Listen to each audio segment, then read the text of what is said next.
Good morning, everyone. This is Matt Pfeiffer, founder and CEO of Supplier Community, and just wanted to welcome you all to a new series that we've been kicking around probably as long as I've known TJ, who's our first guest this morning. I'm quite excited to have him here, but conversations on retail is something I've wanted to do for every bit of 10 years, maybe longer. And the idea is, over the course of my 35-year retail career, I have had the opportunity to work alongside some people that are just really inspiring folks, and just wanted to give our audience an opportunity to get to know those people, and for me to get to know these people a whole heck of a lot better in the process. So I would encourage each of you that are on here live with us, if you've got questions, submit those questions via the Q&A.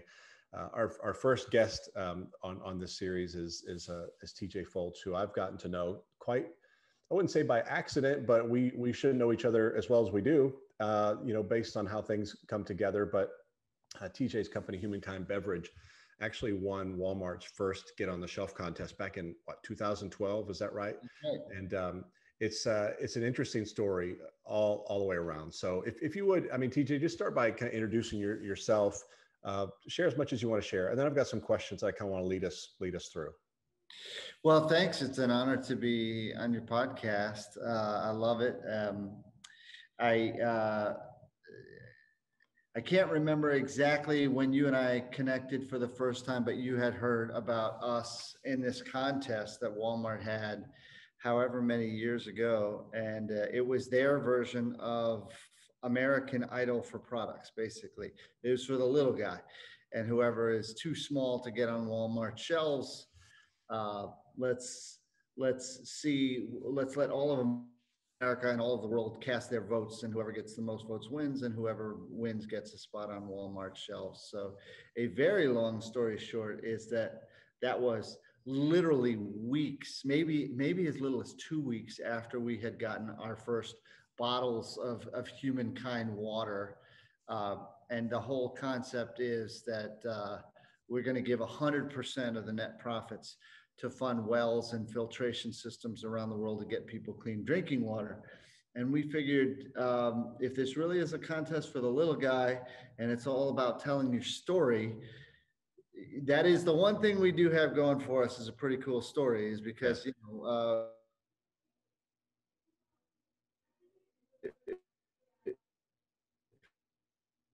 for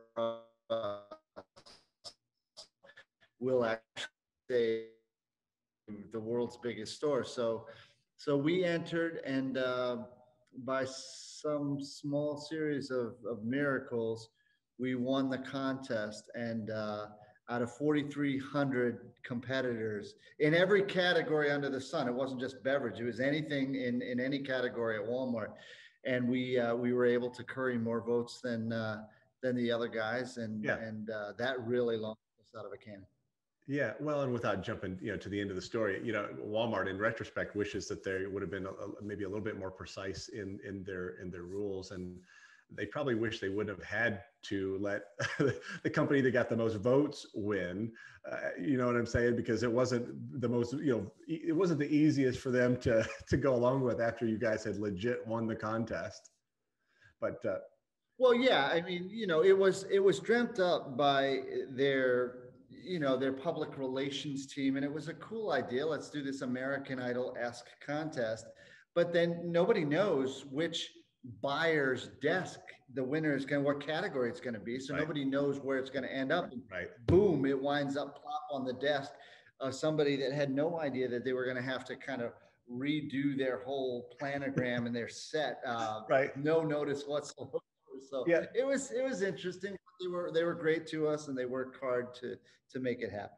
So what makes this story the most interesting is you don't come from, and again, I don't want to give away the whole thing. I really do want to start like at the very beginning. But what makes this story so interesting and so fun to follow is that you don't come from a business background. You were a youth pastor that had his heart broken on a mission trip, and came up with this idea to create sustainable mission work, essentially. And we can get to that, but what I want to talk about is kind of your childhood and your upbringing and the values that you grew up with that kind of shaped who you are and what you would become, and kind of set you on this path.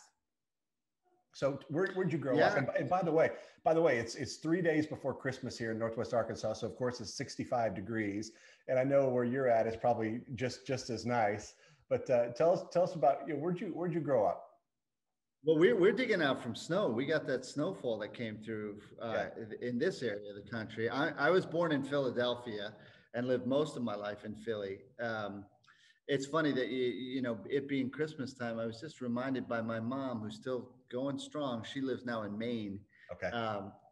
She said that I was always a bluesy kid during Christmas time. I was always kind of sad when I was little, and I kind of think that I figured that out in hindsight, because I get so geeked up that the right present or the right gift or the right perfect something was going to fulfill my life, and just kind of hit that bullseye. And now I'm all set. And because it never did, that no cool bike could be cool enough to answer all those longings that I see now in hindsight. I kind of had a spiritual journey of my own and became a Christian later on in my teenage years.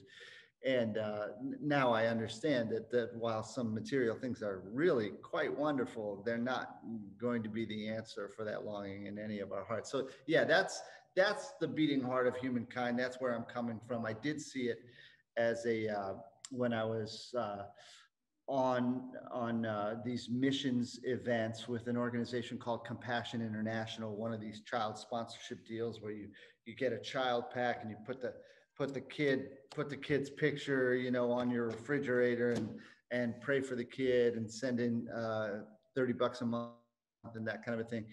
And there were moments where I saw the water that folks were forced to drink. And I knew it. I knew it because I'd worked with various Christian philanthropies before, but there's something about knowing it sort of in your mind, empirically knowing that that's a reality.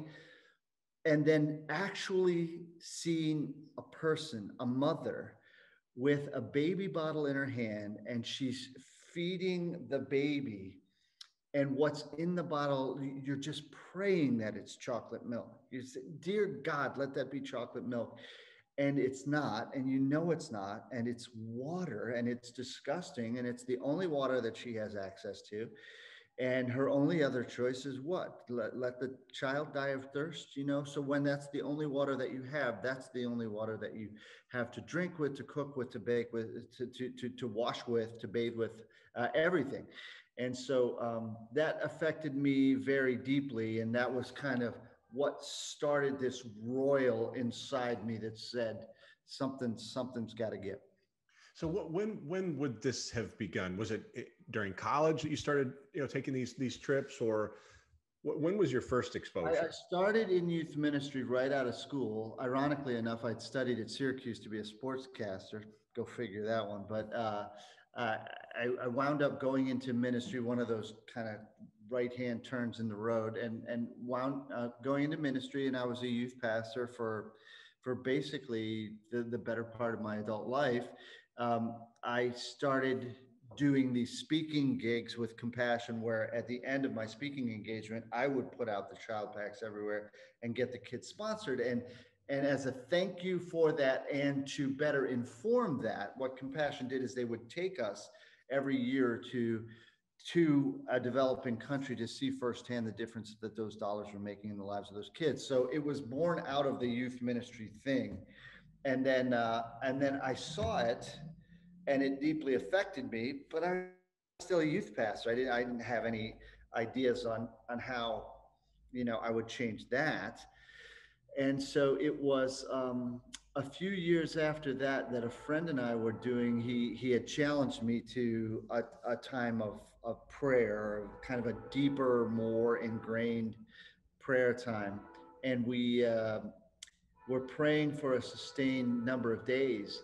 And in the middle of that, some folks in Christian circles talk about that still small voice when you gently get a word, and then some talk about something that's more like a club in the head, like a 2x4 over the head, that you need to do this. And it was more of that variety. Let me just say it that way. that all of a sudden this idea came over me in a most powerful way that go ahead and start a bottled water and use the proceeds to get people clean drinking water. And so that's what we did. I guess I had also heard it's something just tangential interest in business, how much money that there was in beverages period and in bottled water, etc. And so that thought became, oh my gosh, if there was just one brand of bottled water that gave 100% of its net profits to go to, I by that time, now I'm starting to research once this idea's hit, and I'm looking at single individual names like Dasani, which is one of Coke's waters, or Smart Water, which is their kind of higher end water. And that one brand at the time was worth $1 billion in sales. I went, $1 billion in sales from just one name, one brand that almost always sells by the individual bottle. And I said, my gosh, if we could take a fraction of that energy and move those funds toward the field, we would be getting hundreds of thousands of people clean drinking water. So there's the plan. Now, the challenge was that Smart Water had Jennifer Aniston as its spokesmodel, and we had this. We're at an instant disadvantage right there, So you wake up one morning and decide to give up your big salary position as a youth pastor to go work for nothing, absolutely nothing, because you didn't take a salary. I mean, when you say 100%, when you say 100% goes to work, with wells and filtration, you mean 100%. Yeah, well, so 100% of the net profits, right? So there's the cap and the label and the bottle and what it costs to get it shipped there and all of that stuff. So all of that comes out of gross profits. But when all is said and done, 100% of the net profits go on to fund these wells and filters. And then, I don't know how far ahead you want me to jump, but at some point, I pitched this idea to a big store on the East Coast called Turkey Hill, which is let's not go quite that far yet. So when you were going on these mission trips and you were speaking, you had the idea for what would become Humankind Water. What year was that roughly, and how much did that precede Walmart's Get on the Shelf contest? Okay, so the idea hit me in 2010. Okay, and that was in late 2010. And I immediately called some friends of mine who had more business knowledge in their pinky than I had in my whole ring finger. No, in my entire body, right? And so I called them, and I honestly at one point I was kind of hoping they would talk me out of it. They're like, "You're nuts, man. Sit down until the idea passes." But both of them said, no, this is a great idea. And again, this is in Christian circles. So they're like, no, this is of the Lord. We should do this. And so we thought about it and prayed about it and strategized it and really spent the better part of a year, honestly, kept our day jobs and figure out how exactly does one put water in a bottle and sell it. And I knew round figure about how to do that. Google was my best friend at that point. I literally start from zero. And how do you put water in a bottle and sell it? And where do you get a barcode and a QR code and all this stuff that, and fulfill all the state requirements and recycling? And no idea. So it took a long time, and we had to come up with the name, obviously, and we had to get trademarks and registrations, and we had to start the foundation, because in addition to sales, the idea was, okay, so every bottle raise X amount of money, but every bottle can also be an awareness raiser in addition to being a money raiser, and it raises awareness. And maybe, hopefully, we can get 1% of those who are Humankind buyers to be donors to our foundation, our 501c3 registered charity, right? And so when those dollars come in, then we really got a lot to move out to the field all in one fell swoop. So that was the plan. That took about a year. And then again, we had a business plan that was in place in the the fall of 2011. And then we heard about the contest and literally pitched the entire business plan, just scrapped it.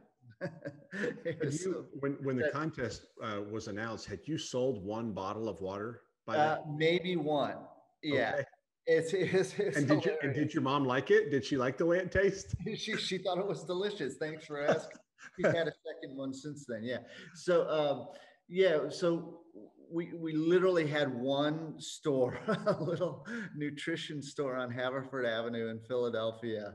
And it just, literally selling this stuff out of the back of my car. And then we heard about the Walmart contest and we said, you know what? Scrap the business plan. It'll take 10 years. This thing is the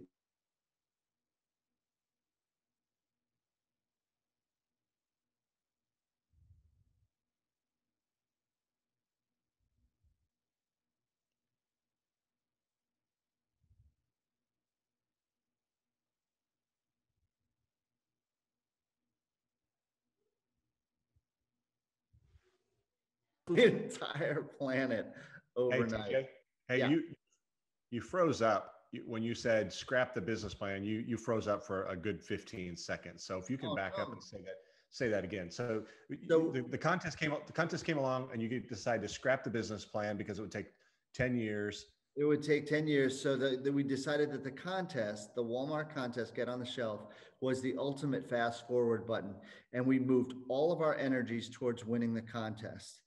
And in winning the contest, we literally went from one store on Haverford Avenue in Philadelphia to the world's biggest retail monolith on the planet, Walmart, which is pretty crazy. Yeah. So in broad strokes, what was your strategy for winning the contest? Because it was all about votes. It wasn't about convincing the merchant that the product would sell in their stores. It was all about getting the most votes, and social media was still kind of in its infancy then, so you didn't have as much to work with. But what was your strategy? So I remember at one point we had a powwow on the phone, had a conference call with the best minds that I could gather around the table, and I don't call them this disparagingly, they call themselves geeks, because I knew that it was going to be some kind of technical angle with the social media that was going to be winning. And we spent an hour on the phone. And I had said at the beginning of that phone call that whoever wins this contest will be the best reminderers. That is, it was like a 2-month period where you had to vote daily. And so I said to the team, I think it's a made up word, I'm not sure, but I said, the best reminderers are going to win this contest. We need to remind people to vote daily. And how can we do that? And thunk and thunk and thunk and thunk and thunk, and nothing came up. And then there was one woman on our team just sitting there for the entire hour, quiet as a church mouse. She was in real estate.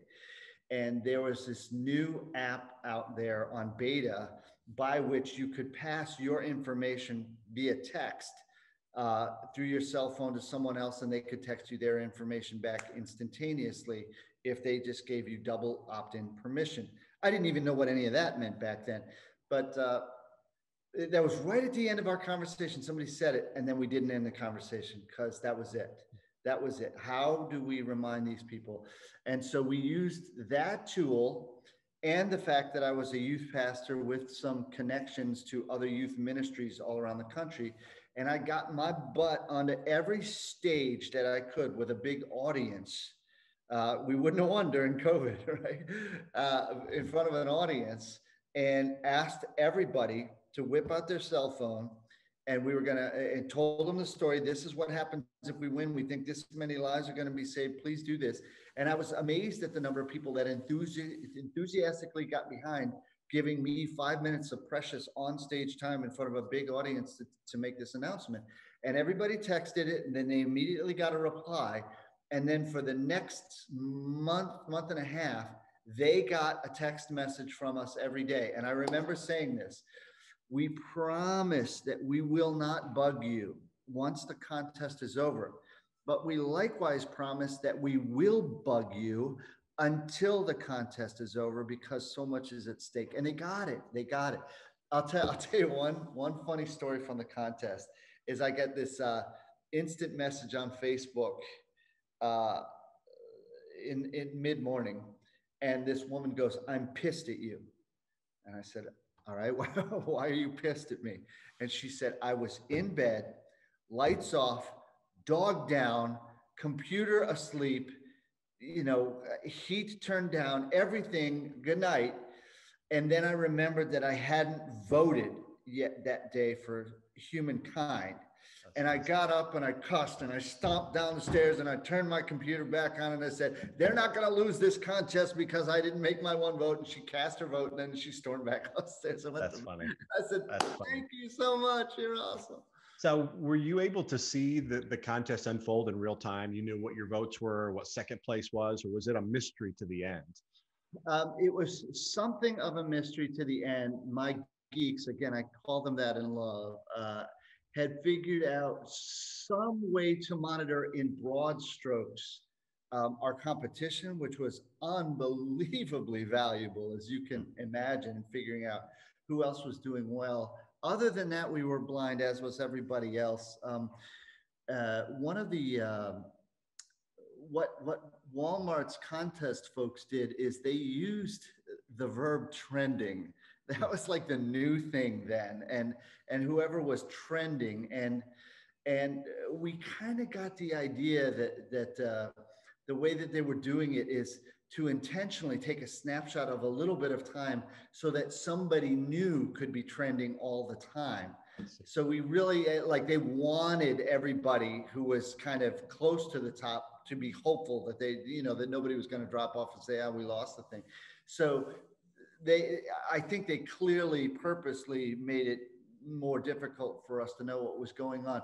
We had a pretty good idea that we were in the top 3 coming into the end, but as late as 2 or 3 days before the end, I really thought we were in second or third place.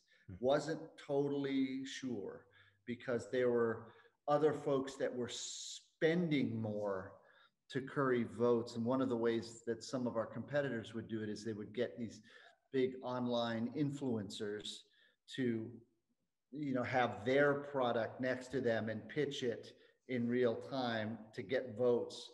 And we just didn't have that kind of money. We know for certain now that whoever finished second in the contest probably spent somewhere like 20 factorial more than we did, just because we could generate so much passion that this thing saved lives. Yeah. How were you ultimately notified that you had won, and what were the first steps that came after that? There was a young lady that worked with the Walmart contest and with the PR team that notified me by phone. Even after the contest was over, they put everything on hold for like 48 hours while you could tell they were doing hardcore vetting to make sure that none of the potential winners was going to be an embarrassment, that we were all true to who we said, and our product was true to what it said that we were doing. So we could tell we were getting vetted out. And at that point, we had a pretty good idea that we were first, second, or third, but we still didn't know.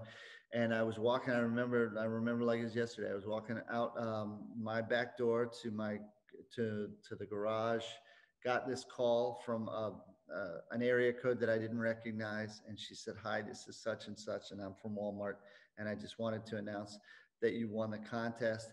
And then she immediately went off on steps of what was to happen next. And we had been running so hard and so long we were literally on 3 and 4 hours of sleep in that last month every night.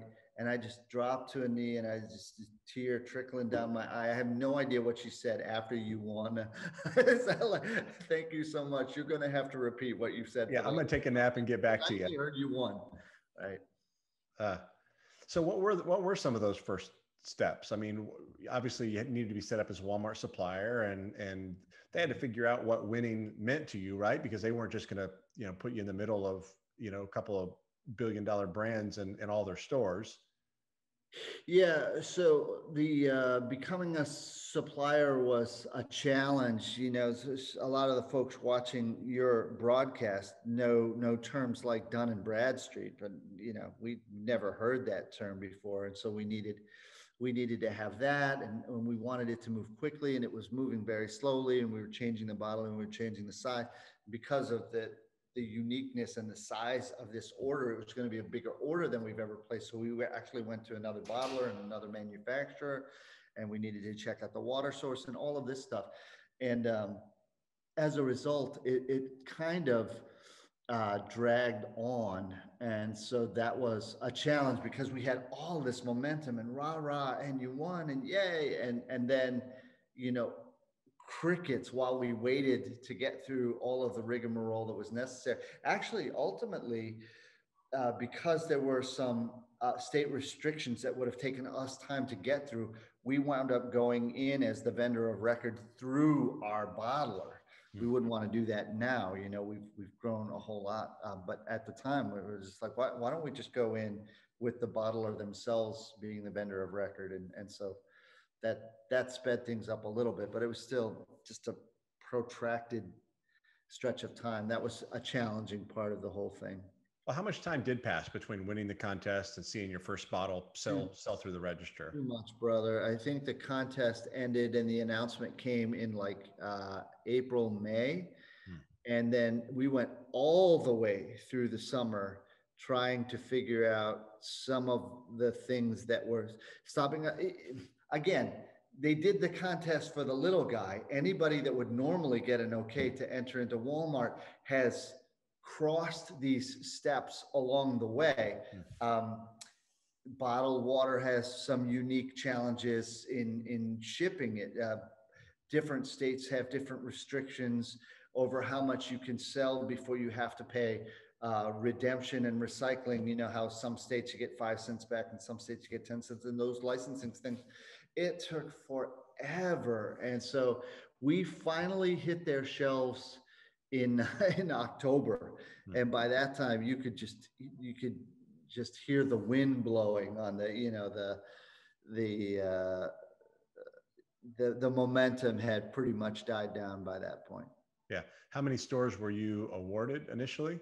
We were awarded just over 200 stores in our immediate backyard, which was Philadelphia, Pennsylvania, kind of the Middle Atlantic region, right around New York City and down as far south as Delaware and Baltimore, and coming down to that part of Maryland. And then, I mean, honestly, it still would have been pushing a boulder uphill right out of the chute. But an unbelievable circumstance happened right after we got on the shelves at Walmart, which was Superstorm Sandy. And when, this is crazy, of course, we would never wish this on anyone because it was a devastating storm, but when all of the meteorologists are prognosticating where this thing is going to make landfall, they would make these little concentric circles like the letter C. And I swear to you, Matt, the area where they were saying hunker down, buckle down and strap it on and get ready because this is going to be a really rough ride. That area from Connecticut, through New York City, through the eastern part of Pennsylvania, down through Baltimore and Delaware, it was the exact footprint of where our stores were. So right out of the chute, we're like, this is wonderful that we won, but how are we going to market the thing? We had people running who had never heard of Humankind just because every single water in the water aisle was getting bought up off the shelves. Interesting. So what was one of the things I want to make sure we hit on is winning the contest at Walmart might not have been the best thing for you in terms of, near-term economics, but it did put Humankind on the radar, right? And that made it easy for you all to start talking to other people. Right. So one of the stores that we talked to not long after that was Turkey Hill, which folks on the West Coast or in the Midwest might not have heard of or you might know their tea, their lemonade, their ice cream. But there are hundreds of grocery stores through Turkey Hill in the Middle Atlantic region, and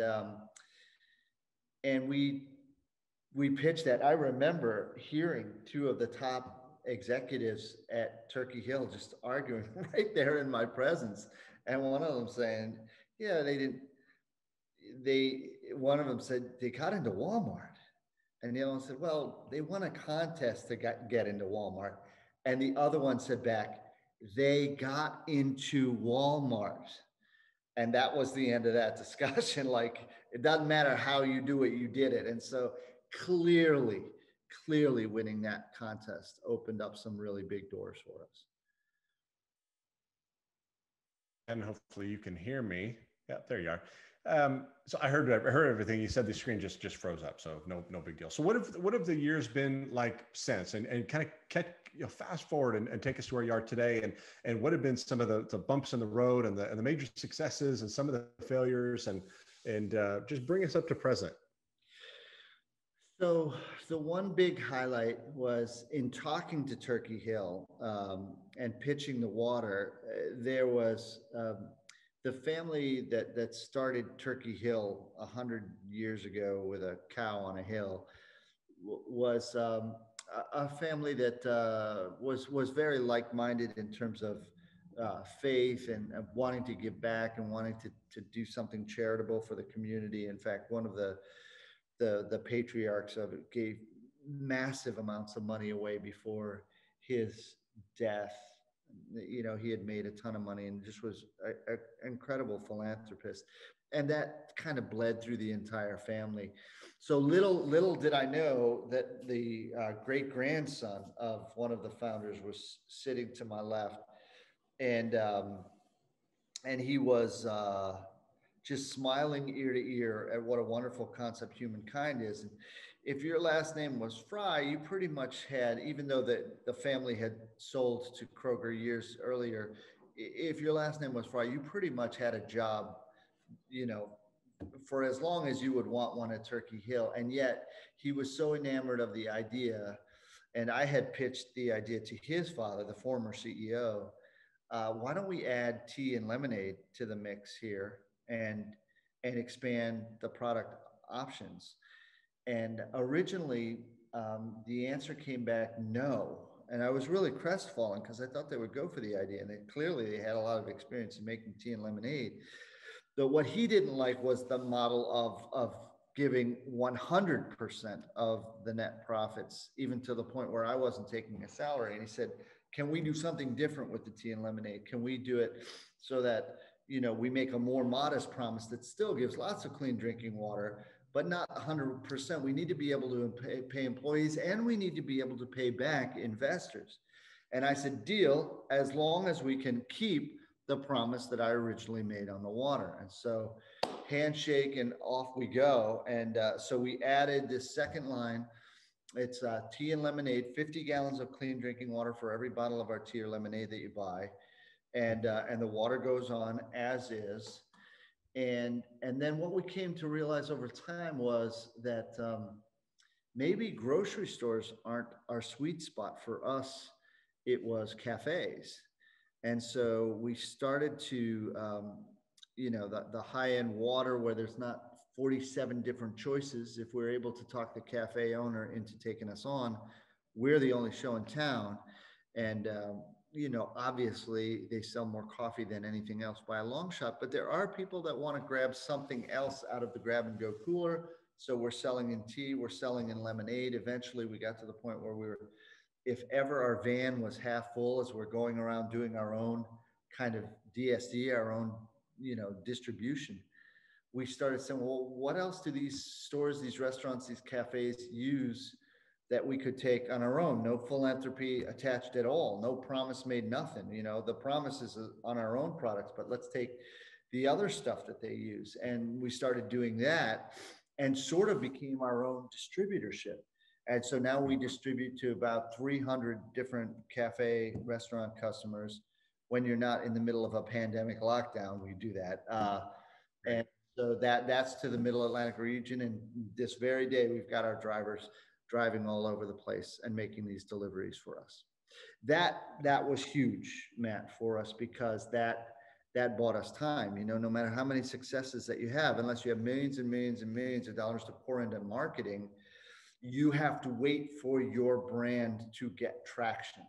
And that happens oftentimes. I'm convinced, since we started all this thing, there are scads of great products, great ideas, and great, great tasting food items, whatever, that don't survive because it costs money just to stay alive. And too many companies bleed out while they're waiting to get the traction that's required. And for us, becoming our own distributorship bought us that time that we needed. It was huge. That's a credit to Ethan Fry. That was his brainchild. We ran with it, and it's been nothing but successful. That's great. And I know last time you and I spoke, I know it was really briefly, but you had just gotten some good news again from Walmart. I mean, where's that relationship today? Yeah, so we are going back into Walmart after a somewhat lengthy hiatus. And this time we believe we're going to get 2,000 stores and not 200. So it will basically be every Walmart store east of the Mississippi.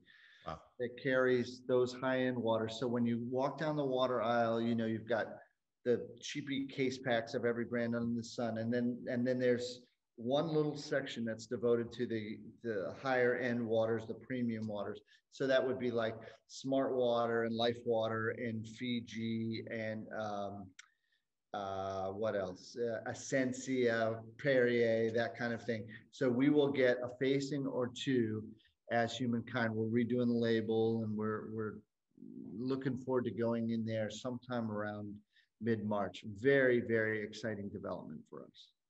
So I know you've learned an awful lot in this journey, but what would be some kind of the high points, if you will, that you could pass along to other people that are, you know, in an upstart CPG, you know, company or taking brand new brands to market? What have you learned?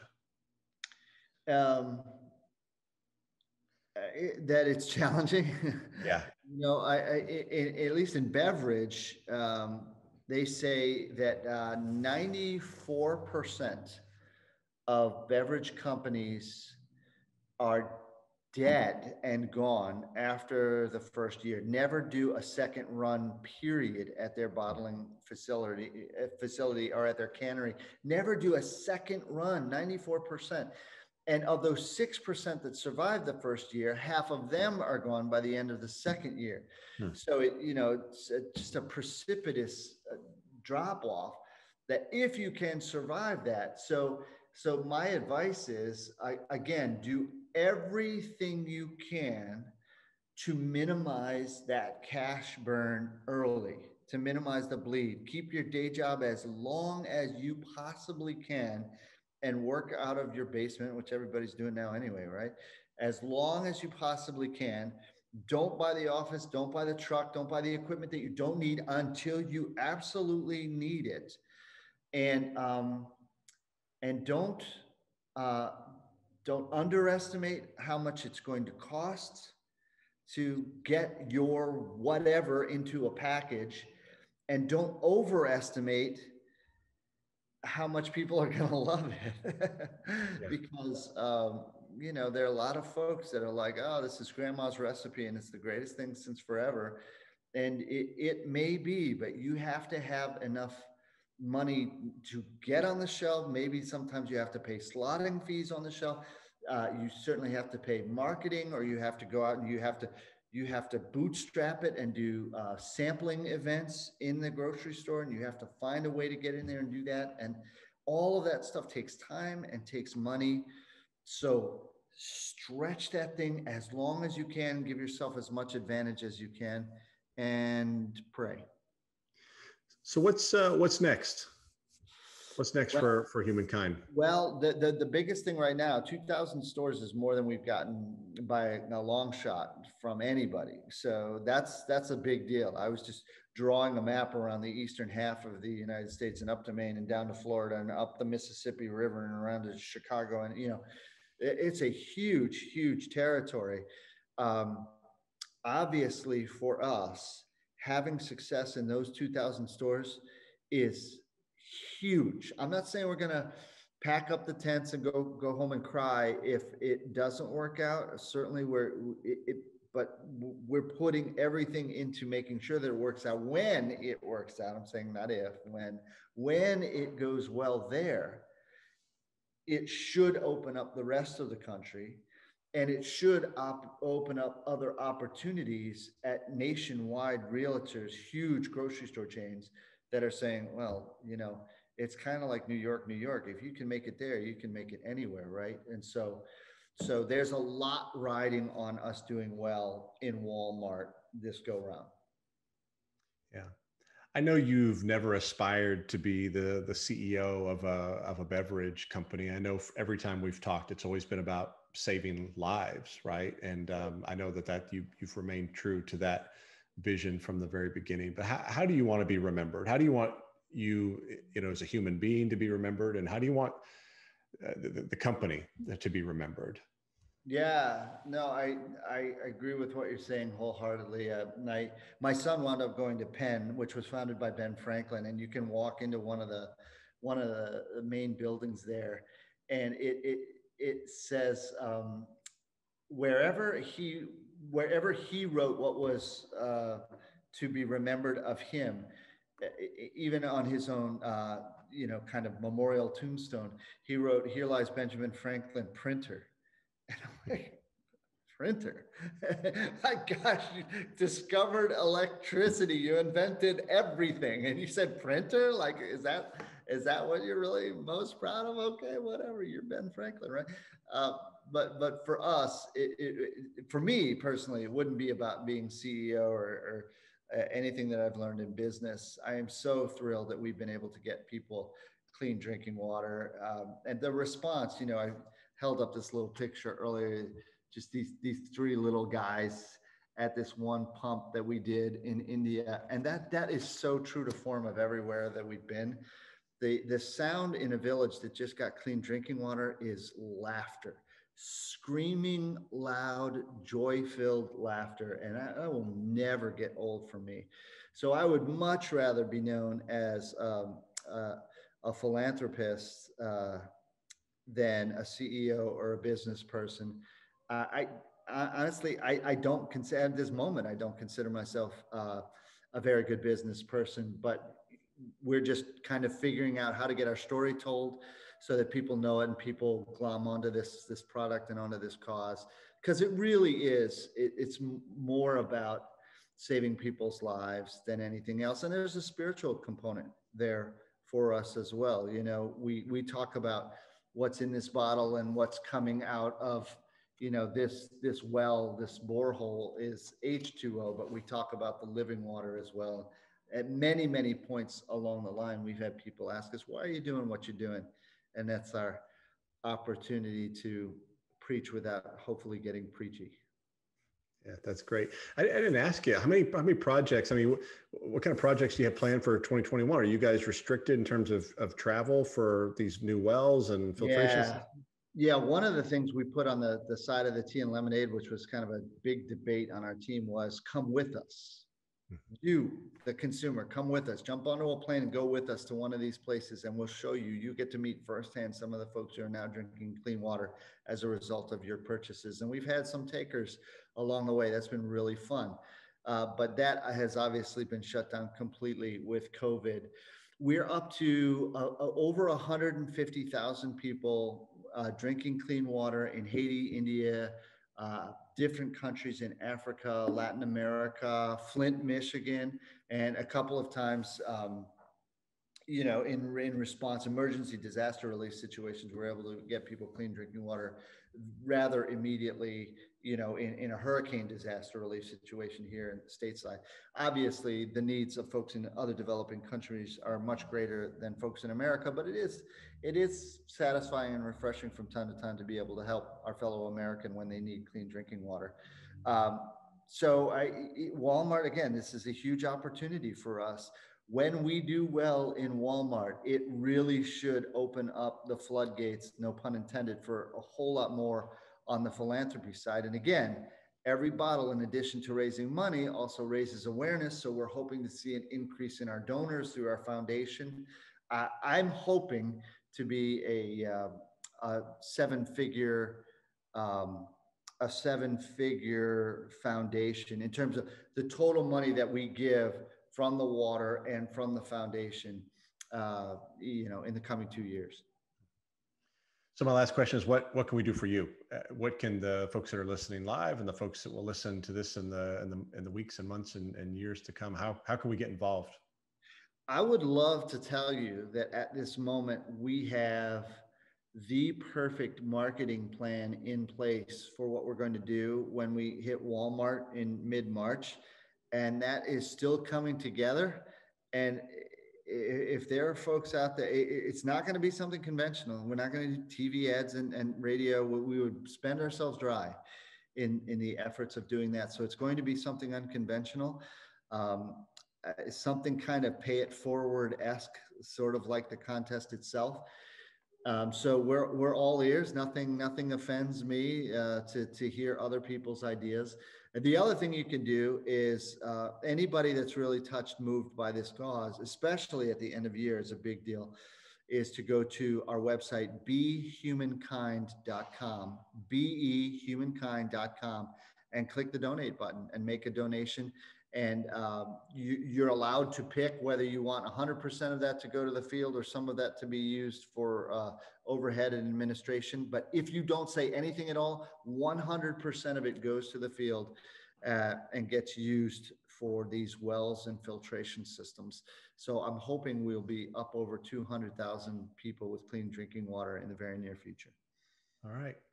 TJ Foltz, founder and CEO of Humankind Beverage. You're a good man. You're a good friend. Thank you so much for making time to visit. And I hope you and your family have a Merry Christmas. Matt Pfeiffer, you're awesome. Thank you so much for having me on Conversations on Retail. It's an honor for me to be asked, and to you and yours, a very Merry Christmas as well. Stay safe. Thank you so much. Talk to you soon.